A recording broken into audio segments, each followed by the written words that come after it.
And what a privilege is ours to know where we stand in the book of Revelation.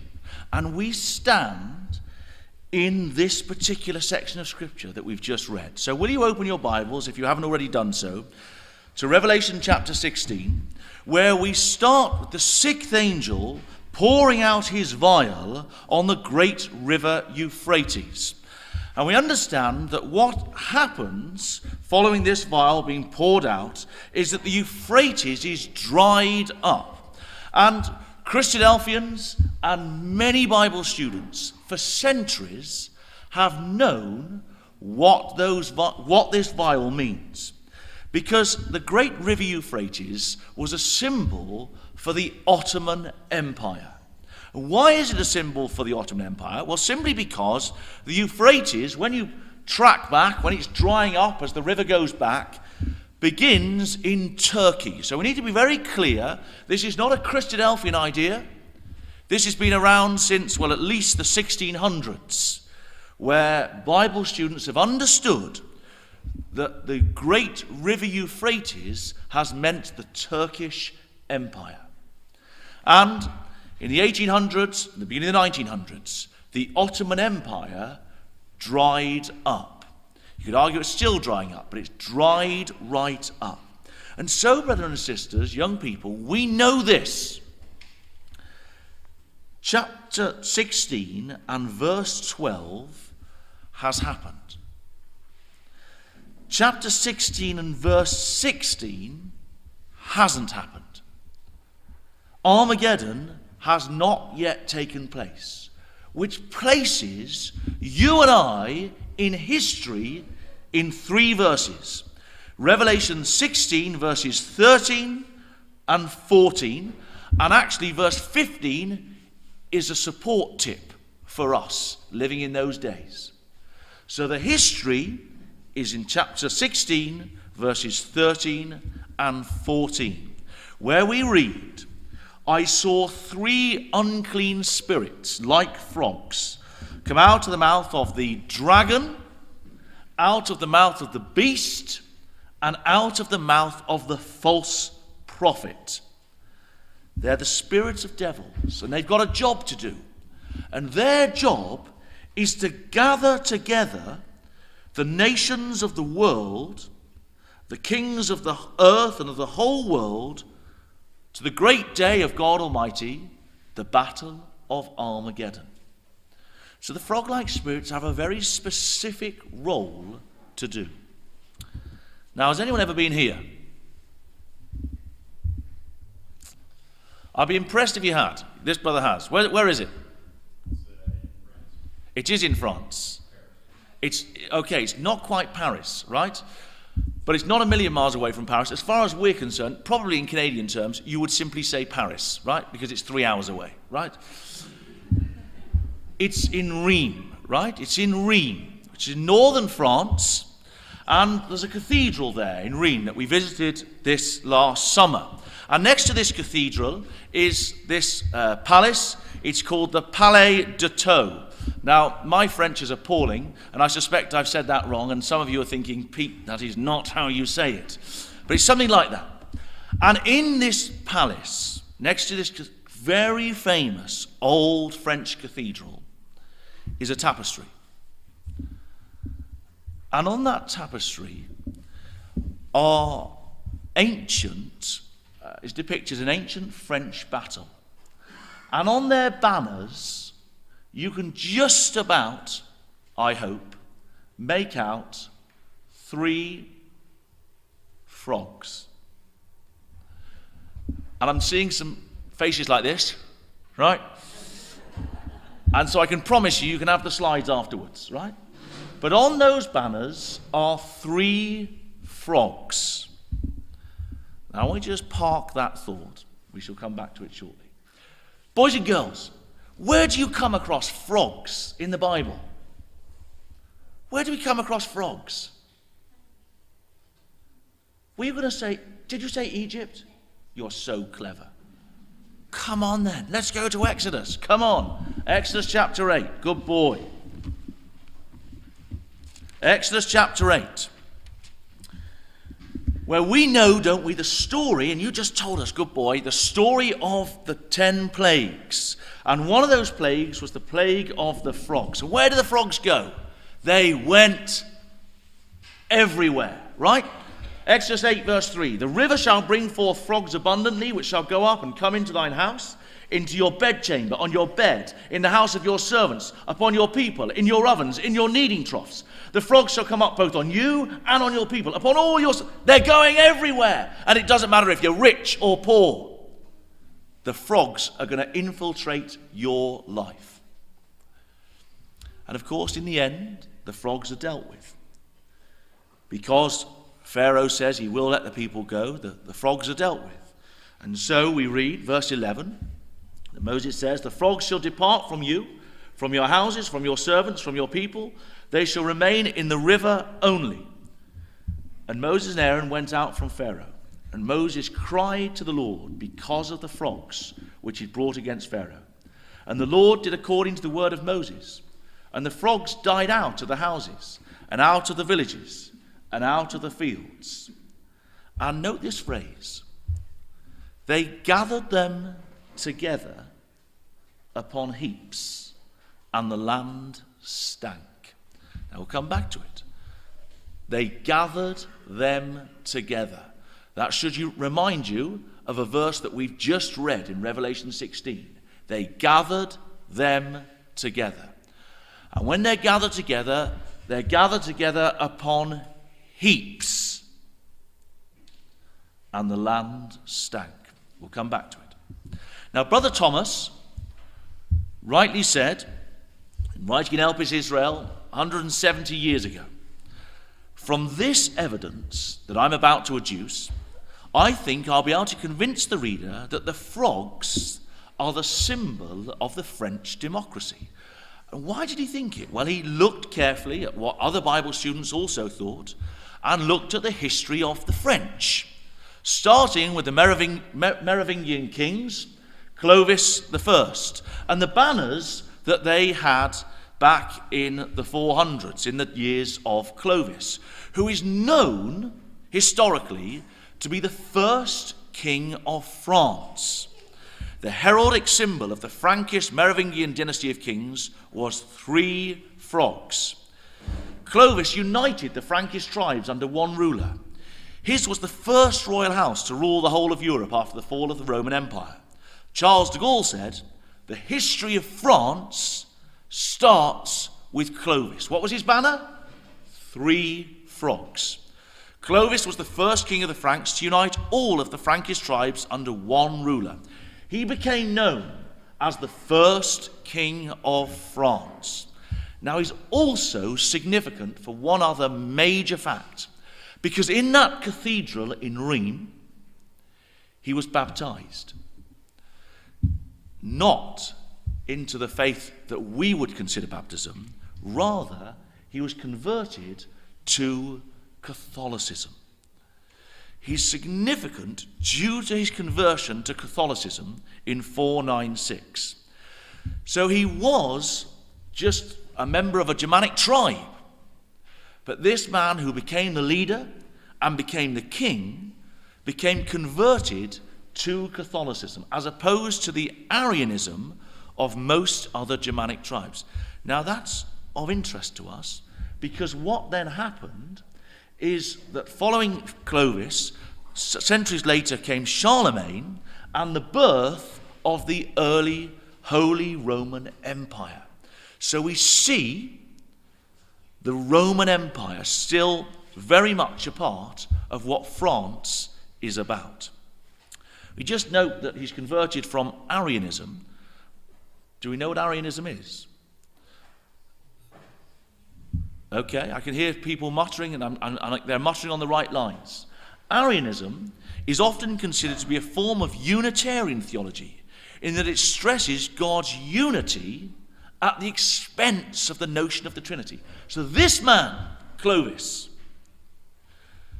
who uses the frog-like spirits as his banner, is converted to Catholicism and the Trinity.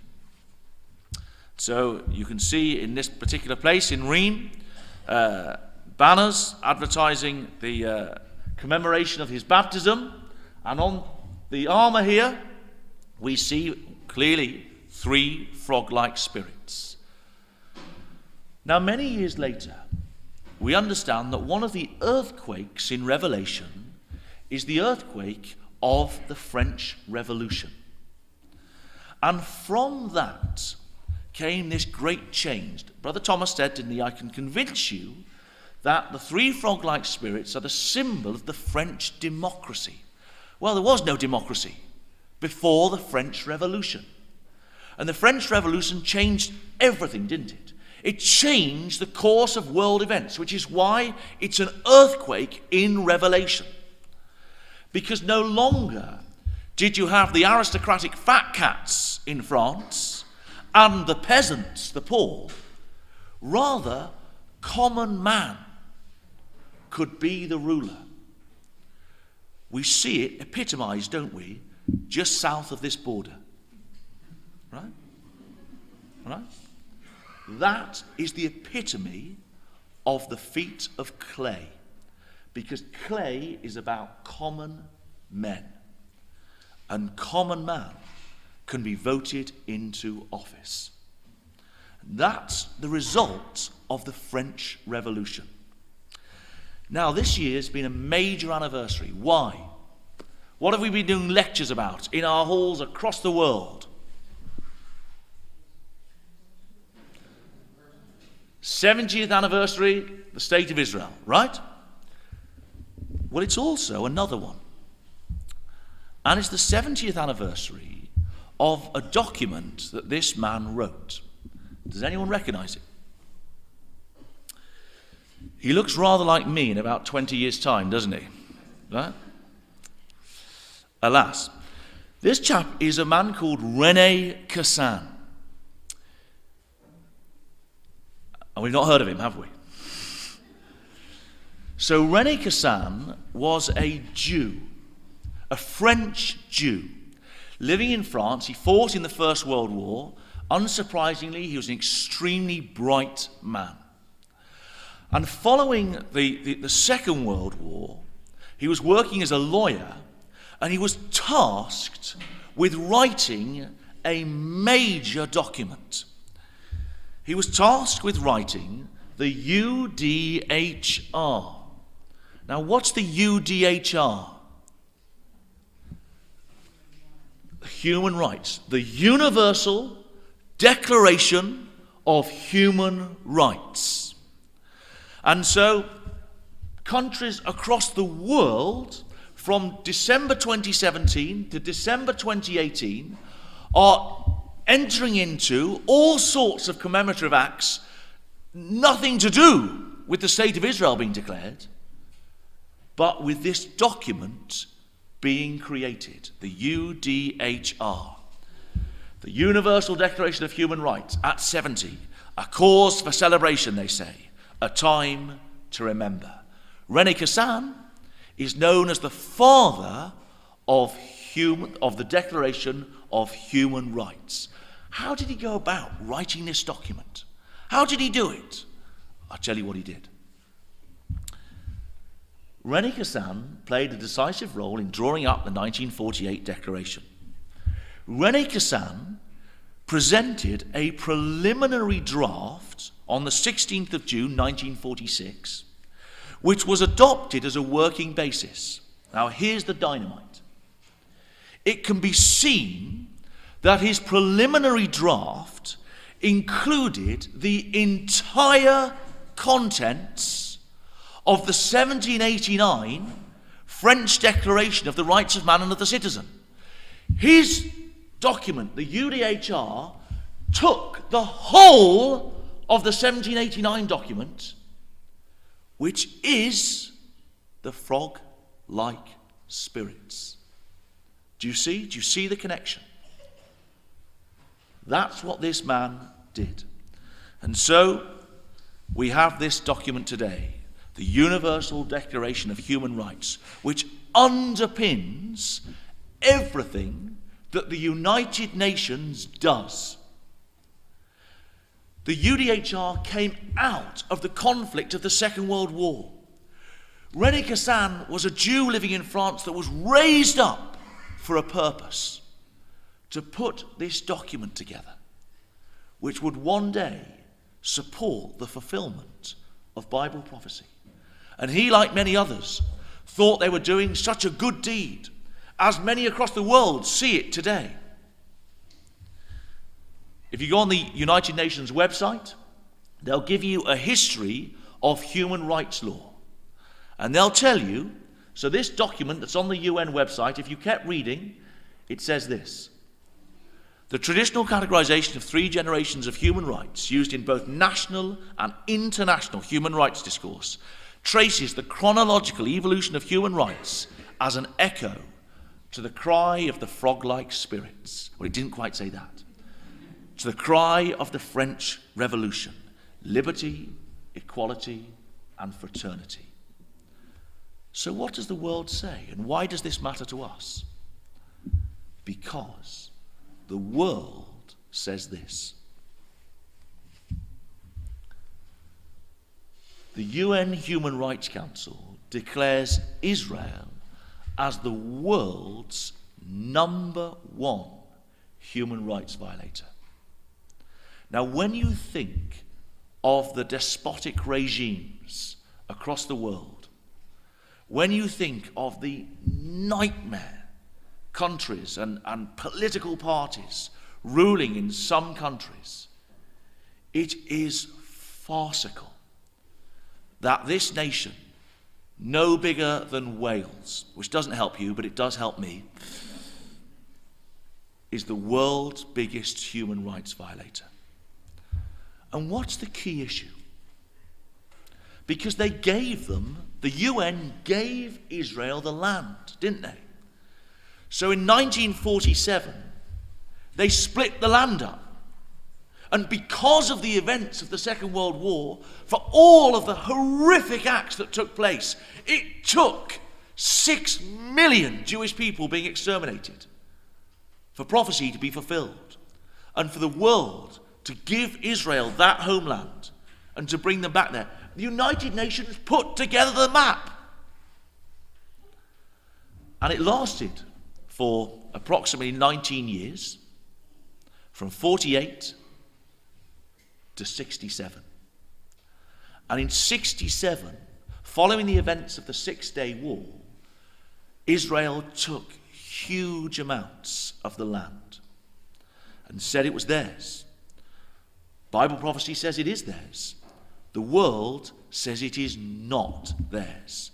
And so the human rights violations that the world is so furious with Israel for is because of their occupation, as the world would say, of the land. For half a century, Amnesty International says, Israel's occupation of the West Bank, including East Jerusalem and the Gaza Strip, has resulted in systematic human rights violations against Palestinians living there. So there's the territory that they say that they've lost. We need to understand what we're talking about when we read the West Bank. I'd like you to turn to Ezekiel. Come to Ezekiel chapter 36. You see, the West Bank is the mountains of Israel. So this territory here on the map, many of you who will have been to Israel will have seen the topography of the land, and you can't help but notice, as you leave Jerusalem and you head east, so there's this plateau of land going down to the south, going up to the north. As you come in from the Dead Sea, you look from Jericho, there's this plateau of land, these mountains going north to south, the West Bank, the mountains of Israel.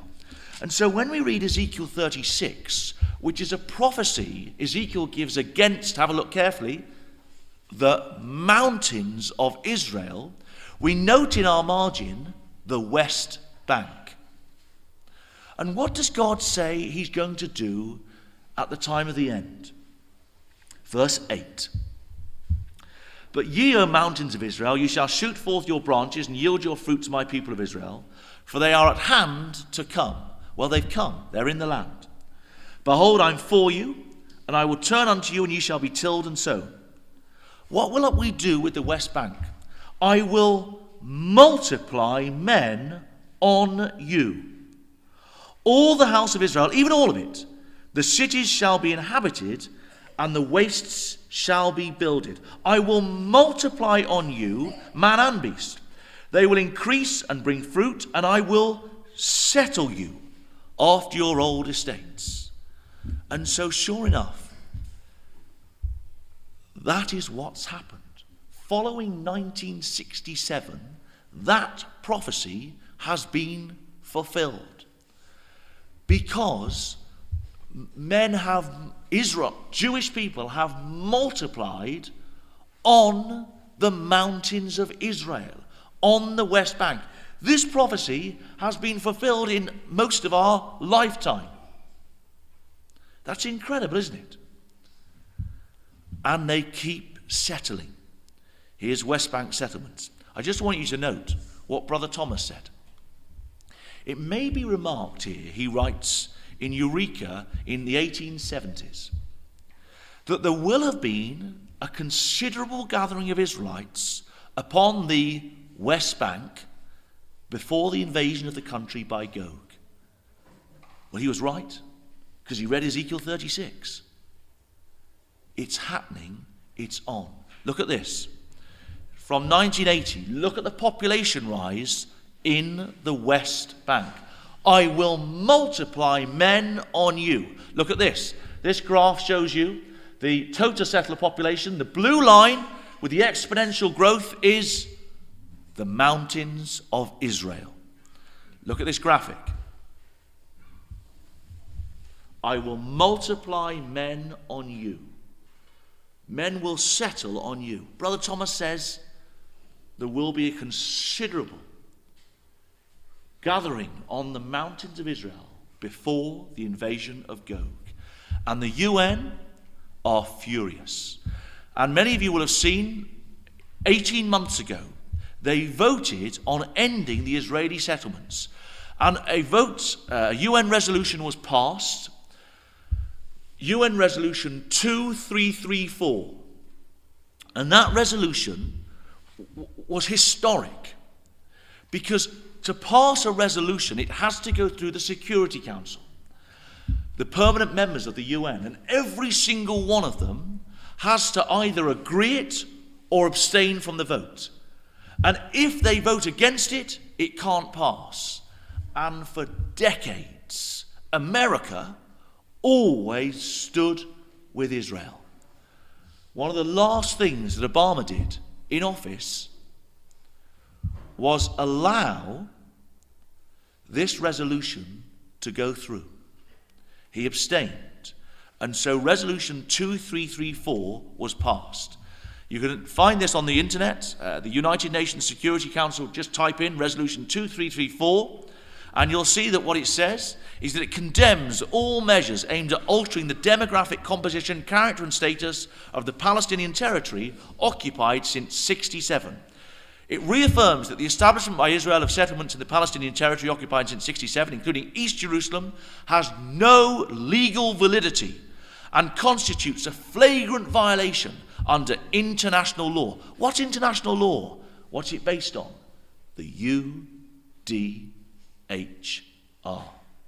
It reiterates its demand that Israel immediately and completely cease all settlement activities in the occupied Palestinian territory. It calls upon all states. Well, we're expecting, aren't we, the frog-like spirits to gather the kings of the earth and of the whole world. And so the world is furious with Israel's occupation. Why? Because Human Rights Watch keeps saying, and others, they're violating international human rights law. What's it based on? Let's get it clear. The UDHR. What's it based on? 3 frog-like spirits. And so you'd think, wouldn't you, that following that resolution, when the world says you've got to stop building, that they're going to stop building. And then God, in an instant, changes the course of world events. Because Barack Obama leaves office. And Donald Trump comes into office. And we look at this man and we understand Daniel's prophecy like never before, that it is God who rules in the kingdoms of men. He gives it to whomsoever he will, even to the basest of men. We live in the days of the clay. And so, Trump comes into power. And only a character like this, right, is going to go against the whole of world opinion. And Israel says, terrific, we'll keep building. And of course they're going to keep building. Because Ezekiel chapter 36 tells us they're going to keep building. Do you see? There was no choice. The angels had to do it. Because if someone like Obama had stayed in office, they'd have had to stop building and that prophecy would have stopped. Our God's an extraordinary God. The angels are continually working with world events. And although sometimes we look and we try to understand what's happening, we know that God is in control. And so they keep building. What does the UN say? Stop building! They call for an end to Israel's occupation of Palestine. Israel accuses UN of bias as it carries out a human rights review. And then they keep being told off more and more and more as delegations go back to the UN and tell them they keep building. There's nothing they can do because it's written in Ezekiel chapter 36. Now I want us just to move left field, and I want us to focus our minds on Europe just for a few minutes, because not only has there been a major political shift in North America that's affected the world, so has there been in Europe. Because for for decades, the engine house and ruler of Europe has been Germany. And then a fresh, handsome, young Frenchman is voted into office. Emmanuel Macron. And he comes with an agenda. What's his agenda? It's a human rights agenda. And so the world says, well, hold on. The Economist runs. The spotlight is shifting from Germany to France. Merkel should follow Macron's lead on Europe. Emmanuel Macron warns European leaders they've got 1 year to reform the bloc. Macron, not Merkel, is Europe's most powerful leader. Time magazine, the next leader of Europe. What are they saying? They're saying the new Napoleon.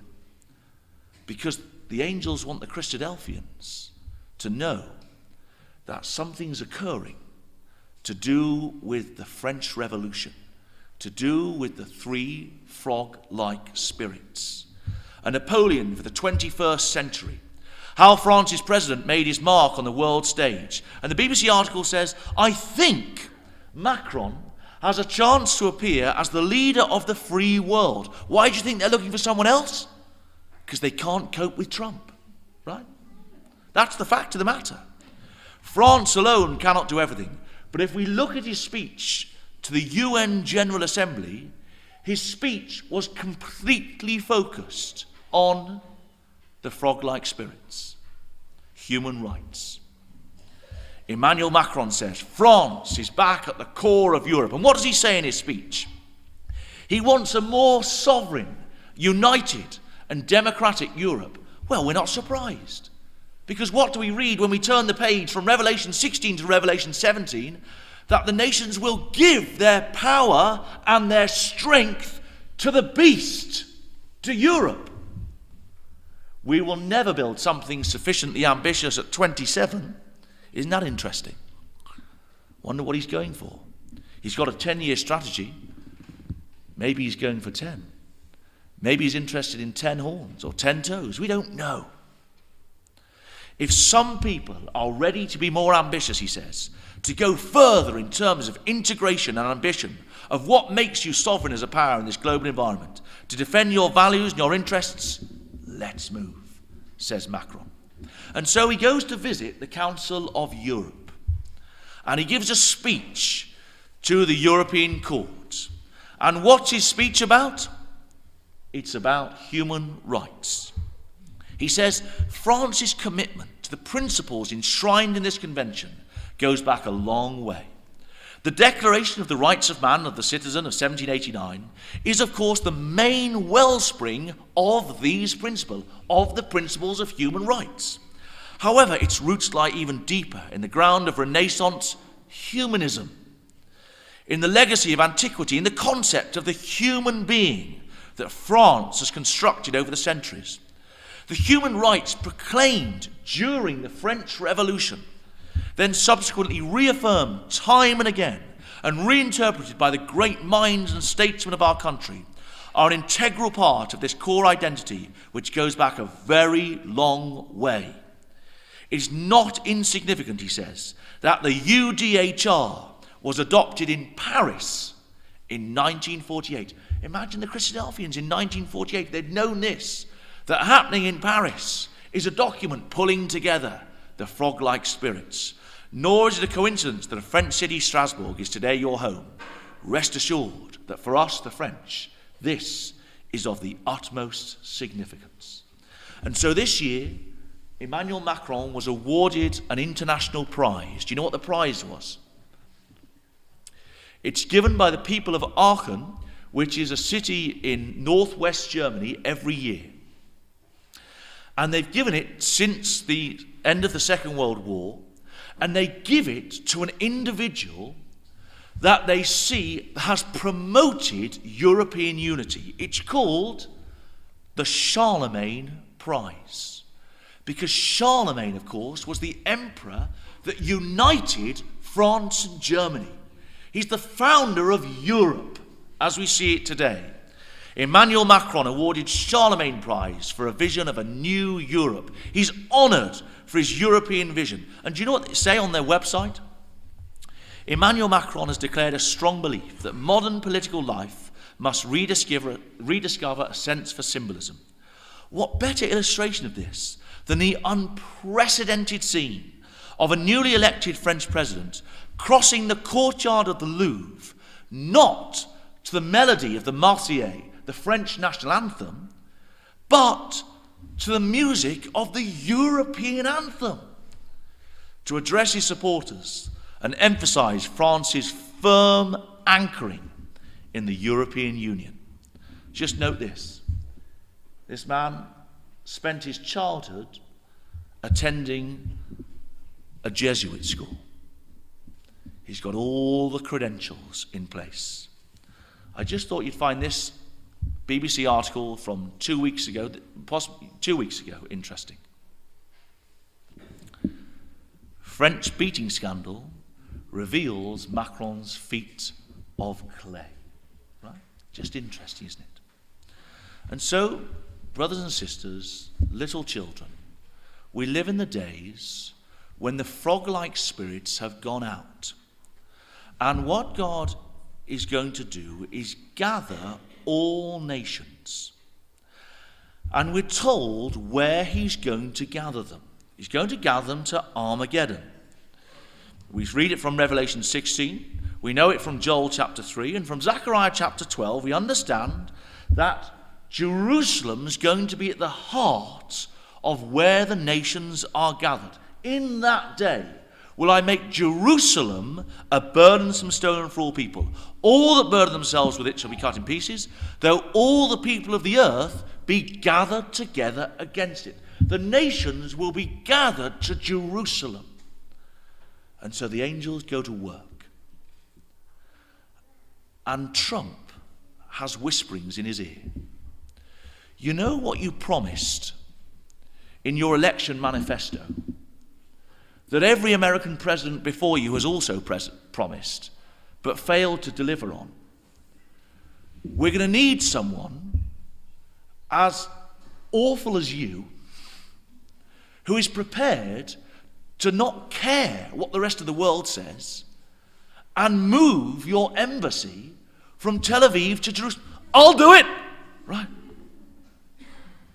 And so he says, doesn't he, in just this year, well, in December actually, 2017, that the Americans were going to move their embassy to Jerusalem. Why did that need to happen? It needed to happen to bring the world's eyes on Jerusalem. They're fed up with Israel's human rights record, and now it's centered around the issues of Jerusalem. And so what do they say? Well, the UN, the European Union, and the Pope criticized Trump's Jerusalem announcement. Putin is deeply concerned by Trump's Jerusalem move. What does he say? He says that Moscow believes that the status of Jerusalem should be settled through talks between the Palestinians and Israel in line with the frog-like spirits, in line with the United Nations resolutions. As if Putin cares at all about UN resolutions, right? This guy doesn't care a jot what the world thinks about what he does. He marches into Crimea and gets guys who've walked in white uniforms to take them off with military attire underneath and say, it's ours. That doesn't quite fit with UN resolutions. Why is he saying it? He can't help it. Because he, and he represents Russia at this time, is the dragon. And the frog-like spirits, we are told, are going to come out of the mouth of the dragon.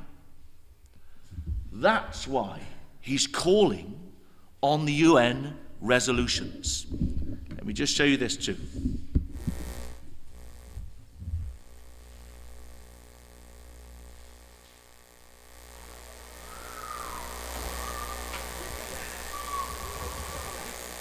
Rivolgere un accorato appello affinché sia impegno di tutti a rispettare lo status quo della città in conformità con le pertinenti risoluzioni delle Nazioni Unite. And we've always regarded Jerusalem as a final status issue that must be resolved through direct negotiations between the two parties based on relevant Security Council resolution.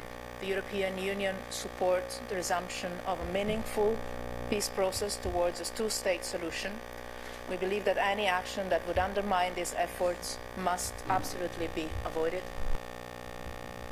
Okay, our sound isn't just quite right, for which I apologize, my fault. But I want you to notice who's speaking, right? Who did you see there on the screen? You saw Europe speaking. You saw the Pope speaking. Are we surprised? Of course we're not surprised. Because the frog-like spirits have to come out of the mouth of the dragon, out of the mouth of the beast, and out of the mouth of the false prophet. And so, do you notice what they're saying? They're saying we think that the issue of Jerusalem must go to the UN resolutions. Macron, of course, is able to speak on behalf of all of Europe. France and Europe, he says, are attached to a two-state solution. You've got to go back under the auspices of the United Nations, the resolutions of the UN Security Council, Macron tells reporters. Pope Francis urges world leaders to respect the UN position on Jerusalem. And check this out. If that's not enough, what does he do this year? He says there's a great celebration going on because it's 70 years since, and you think he's going to say, don't you, the state of Israel. He's not interested in the Jews coming back to the land. He wants the whole world to use the frog-like spirits. Pope Francis, this is from the Catholic Church Times, urges the use of the UDHR, now in its 70th years. He hails this marvelous document. The modern understanding of human rights is perfect, he says, with the Christian view. For the Holy See to speak of human rights, above all, is to reinstate the centrality of the human person, willed and centered by God in his image and likeness. And so he goes on. Let me just play this video for you.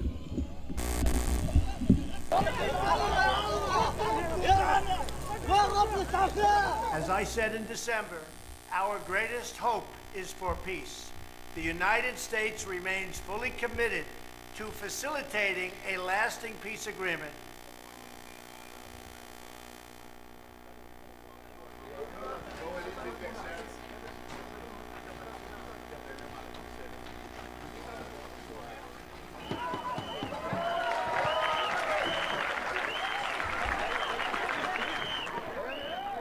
While presidents before him have backed down from their pledge to move the American embassy once in office, this president delivered. Because when President Trump makes a promise, he keeps it. The truth is that Jerusalem has been and will always be the capital of the Jewish people, the capital of the Jewish state. May the opening of this embassy in this city spread the truth far and wide, and may the truth advance a lasting peace between Israel and all our neighbors. God bless the United States of America, and God bless Jerusalem. So do you see that because of what's happened, the world is drawn in to Jerusalem? That we're seeing coming out of the mouth of the dragon. Russia, once again, slam US envoy's statement on Gaza at UN. Russia says that they're deeply alarmed by Gaza clashes. The EU, out of the mouth of the beast, calls for Israel, Hamas, to show restraint in Gaza. The false prophet, Pope Francis, joined by Cardinal Nicholas, in condemning Israeli killings in Gaza. And what do they say? Well, the BBC News write the articles. Did Israel use excessive force at the Gaza protests? Brothers and sisters, this is the last couple of months. And that article goes on to say, the great question is, what do human rights groups say? And what do human rights groups say? They say Israel's Gaza response was wholly disproportionate. And so there's a debate in the United Nations on May the 18th of this year. And they vote to send in a human rights probe into Gaza to the fury of Israel. UN to launch war crimes investigation into Israeli forces shooting of protesters. UN votes to send war crime investigators to Gaza. And reports keep coming back to the United Nations. And the reports say, we've got to do something, we've got to do something. And they blame Israel for what they have done. And so surely it's only a matter of time. We see that Israel blames Iran for Gaza border violence. We know that Iran are operating in the region. We're not surprised, are we? Because they're there in Ezekiel chapter 38. I'm conscious of time, brothers and sisters, so I'm going to move us through. But you know, don't you, that as a result of the UN Human Rights Council's treatment of Israel, the United States, just this last month, at the end of June, they quit the Human Rights Council. And this is what the US Secretary of State had to say on it. A mere look around the world today demonstrates that the Council has failed in its stated objectives. Its membership includes authoritarian governments with unambiguous and abhorrent human rights records, such as China, Cuba, and Venezuela. There is no fair or competitive election process, and countries have colluded with one another to undermine the current method of selecting members. And the Council's continued and well-documented bias against Israel is unconscionable. Since its creation, the Council has adopted more resolutions condemning Israel than against the rest of the world combined. That's an incredible statistic, isn't it? Since the creation of that Human Rights Council, there have been more resolutions adopted against Israel than the rest of the world combined. That's an extraordinary statistic. And we look at it and we say, it's not fair. And it isn't. But it doesn't matter. The angels are making it happen. Because it's the frog-like spirits that have to gather the nations to Armageddon. And so you and I look at it, and we're filled with excitement. because the nations are going to Armageddon. And what do we see? Just in the last week or so, 3 Israelis stabbed to death in the West Bank attack. Reports go back to the UN. On the 27th of July, what are we talking now? 3 or 4 days ago, something like that? Israelis stabbed to death by Palestinian in West Bank attack. So what do they say they're going to do? Israeli Defense Minister calls for West Bank settlement expansion. What are we going to do? We're going to keep building. What do we expect to see? Ezekiel 36. I will multiply men on you. And so, brothers and sisters, I want to draw our thoughts to a close. Will you come back to Exodus chapter 8? Very quickly. Exodus chapter 8.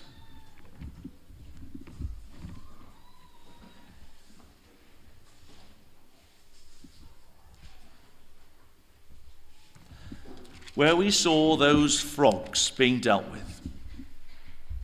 And I'm sure you picked up the language in verse 14. They gathered the frogs together. They gathered them together. Now that, you should have in your margin next to that phrase, Revelation 16:16, where the nations are gathered together. It's exactly the same phrase. Obviously, one's Greek, one's Hebrew. It's the same phrase.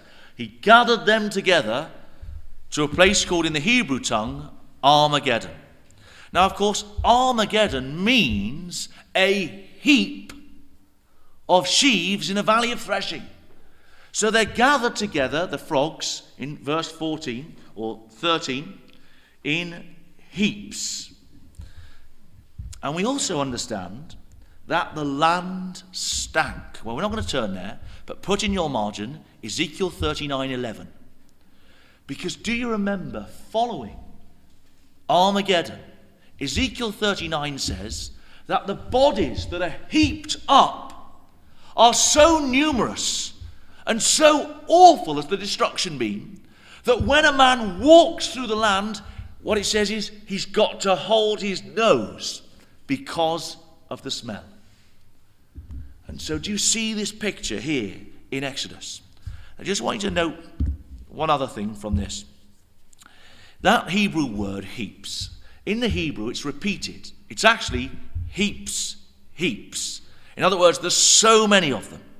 But this Hebrew word is used on 31 occasions, this heaps, right?